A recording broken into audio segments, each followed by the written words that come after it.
Fala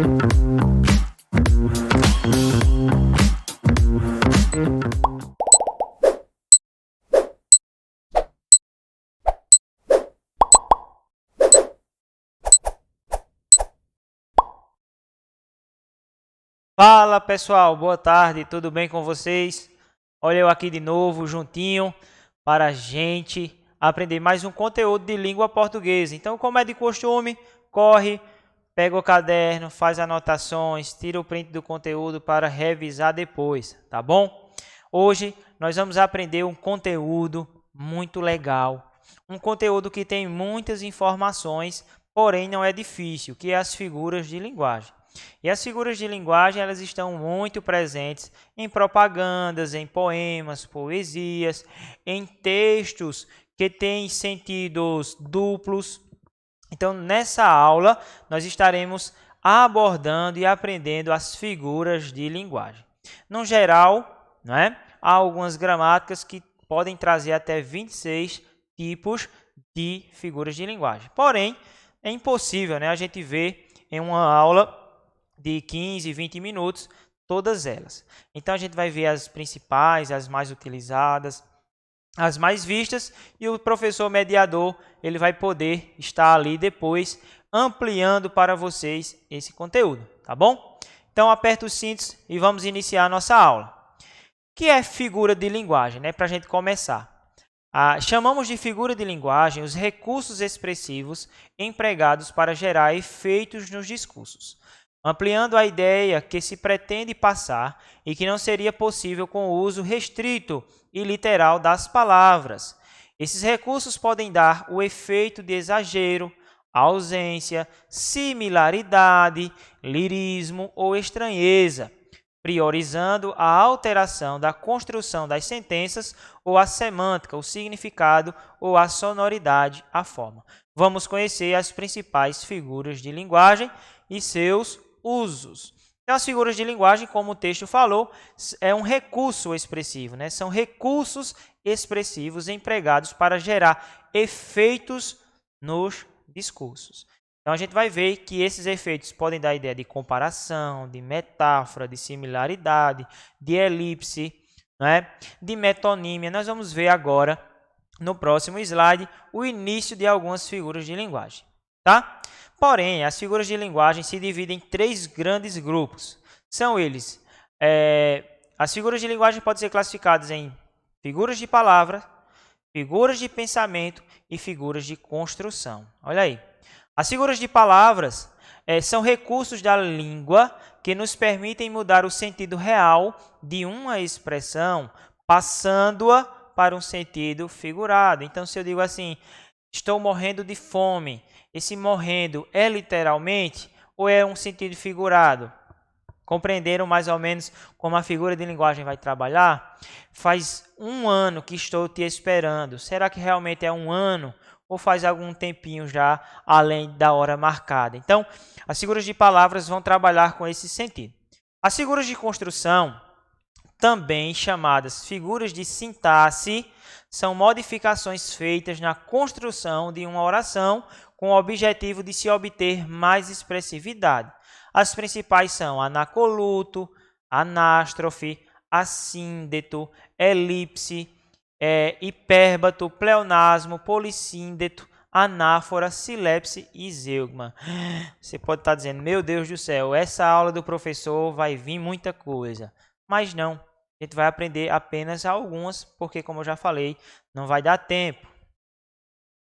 E, por fim, as figuras de pensamento são formas de expressão que modificam a ideia original das palavras. São elas apóstrofe, antífrase ou ironia, antítese, eufemismo, hipérbole, preterição, prosopopeia e onomatopeia. E dentro dessa categoria das figuras entra também os vícios de linguagem. Professor, vícios de linguagem eu acho que eu já ouvi falar. Quando a gente diz entrar para dentro, é um vício de linguagem? É, porque é impossível entrar para fora. Subir para cima, descer para baixo, Nós vamos observar que os mais comuns vícios de linguagem são a ambiguidade, o arcaísmo, o barbarismo, a cacofonia, a colisão, o estrangeirismo, o pleonasmo vicioso, que foi esses exemplos que eu dei, e o solecismo, tá? A ambiguidade, por exemplo, é quando eu digo uma coisa, porém dá duplo sentido. E tem um exemplo muito legal e fácil para que vocês identifiquem, e é isso que eu vou dizer, ó. Se eu digo assim, estou vendo o incêndio do prédio. Esse tipo de frase ou de oração, ele traz um sentido ambíguo. Por quê? Eu posso estar olhando o incêndio dentro do prédio, que está acontecendo em outro lugar, o incêndio, mas também posso estar na rua e vendo o prédio sendo incendiado. Compreenderam? Pegando fogo. Então, quando eu digo assim, estou vendo o incêndio do prédio, deixa ambíguo. Será que é o prédio que está pegando fogo ou eu estou no prédio olhando outro lugar que está sendo incendiado? Compreenderam? Mas vamos lá, dar continuidade. Como eu já falei anteriormente, fica aí entre torno de 25 a 26 figuras de linguagem, certo? E a primeira que a gente vai ver hoje é a catacrese. A catacrese é uma figura de linguagem que está para substituir, certo, um nome de um determinado objeto que não tem um nome específico. Eita, professor, não entendi. Por exemplo, há objetos, há comidas, por exemplo, tipos de alimentos que não tem um nome específico. Então, a gente já pega um nome pré-existente ou existente e também faz alusão a este objeto. Para que fique mais claro, por exemplo, pé da cadeira, braço do sofá, dente de alho, cabeça de alho, pé de alface. Então, esses nomes, pé, braço, dente, eles não já existem, né? O braço, por exemplo, não é uma parte do corpo humano, o dente, não é? Mas a gente utiliza porque há uma similaridade, às vezes, na fisionomia. Então, dente de alho ali, cabeça de alho, pé da mesa, compreenderam? Então, a catacrese é um termo que existe devido à falta de uma palavra específica para nomear algo. Assim, é utilizado um substantivo que já representa outra coisa. A catacrese já é utilizada na linguagem coloquial e não é uma invenção do autor. Exemplo, pé da mesa, pé de alface. Beleza? Olha o exemplo embaixo. Precisei chamar um marceneiro para consertar o pé da mesa. Vamos lá. Segunda, comparação. A comparação, ela é muito fácil de identificar. É quando eu comparo algo a alguém, ou alguém a algo, ou algo a algo. Compreenderam? E as conjunções ali, as palavrinhas que nos ajudam a identificar quando é uma comparação, é o como, o tal qual, o igual a. Olha o exemplo ali, ó. O pensamento é como um diamante bruto, né? Precisa ser lapidado. O pensamento é tal qual um diamante bruto. O pensamento é igual a um diamante bruto. Se eu digo assim, ele é forte como um touro. Então, estou comparando a força dele com a força de um touro. Então, quando eu utilizo o como, o tal qual, eu tenho uma comparação, tá? Não é fácil? Não é simples? Então, vamos passar para outra. A metáfora. A metáfora é uma espécie de comparação. Porém, aqui eu afirmo que uma coisa é outra coisa. Lá eu fiz a comparação. Aqui eu vou utilizar o verbo, tá? Exemplo. Seus olhos são estrelas brilhantes. Eita, seus olhos são estrelas brilhantes. Aqui eu tenho uma metáfora. E o que é uma metáfora? Ela ocorre quando se faz qualquer comparação sem utilizar expressões que indiquem que uma comparação está sendo feita, como, o tão quanto, o parece, entre outras. Exemplo, você tem uma pedra dentro do peito. Isso aqui é uma metáfora.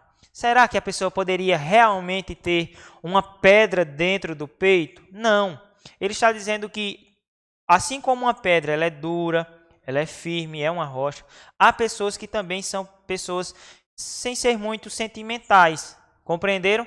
Então, se eu digo assim, ele é forte como um touro, eu tenho uma comparação. Mas se eu digo, ele é um touro de forte, eu tenho uma metáfora.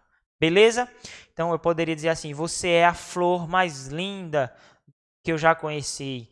Será que a pessoa realmente é uma flor? Não, é uma metáfora. Assim como a flor ela é bonita, ela é cheirosa no jardim, ele está comparando com a sua amada. Vamos para a terceira, a metonímia. Essa é muito fácil. Por exemplo, quem aqui a mãe nunca mandou comprar um Bombril, um Nescau? Quem aqui a mãe nunca mandou você pegar o prato de comida e comer todinho? Todos nós. Então, a metonímia consiste na substituição, por exemplo, da marca pelo produto, do recipiente pelo alimento que está ali, tá? Então, vocês sabiam que o nome não é Bombril? Bombril é a marca. O nome é palha de aço. Olha aí. O nome Nescau, ali é um achocolatado. Nescau é a marca. Compreenderam? Ninguém consegue comer um prato tipo de feijão e arroz. Eu nunca vi um prato de feijão e arroz. Eu vi um prato que dentro tem feijão e arroz. Então, a metonímia é o uso de uma palavra para representar algo muito próximo a ela. Acontece, por exemplo, quando o nome de uma marca representa o produto, quando a causa se refere ao efeito ou quando uma parte substitui o conjunto todo. Exemplo: tomei um Nescau, comprei Bombril hoje. E se a mãe disser assim, vá comprar um Bombril da Assolan ou um Bombril da marca IP.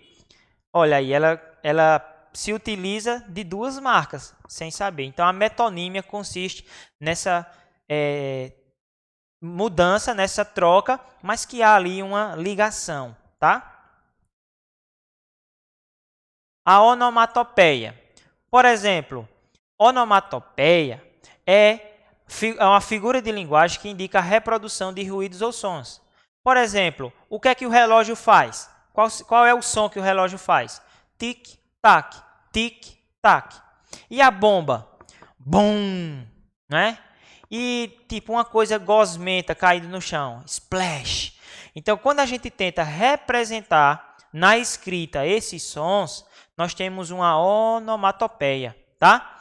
Então, a música Bate Coração da cantora Elba Ramalho é um exemplo. Olha só. Oi, tum tum, bate coração. Oi, tum, coração pode bater. Oi, tum tum tum, bate coração, que eu morro de amor com muito prazer. Então, o tum tum representa a batida do coração, né? Quem nunca viu aquele tutu, tutum, tum tum? Então, pessoal, nós temos ali uma imagem que está representando várias onomatopeias. O crash, o bang, o tum, o toin, o toque-toque, né? Alguém na porta. E a campainha, como é que faz? Ding dong. Então, a onomatopeia consiste em representar, de forma escrita, os sons, mesmo na fala. Pleonasmo.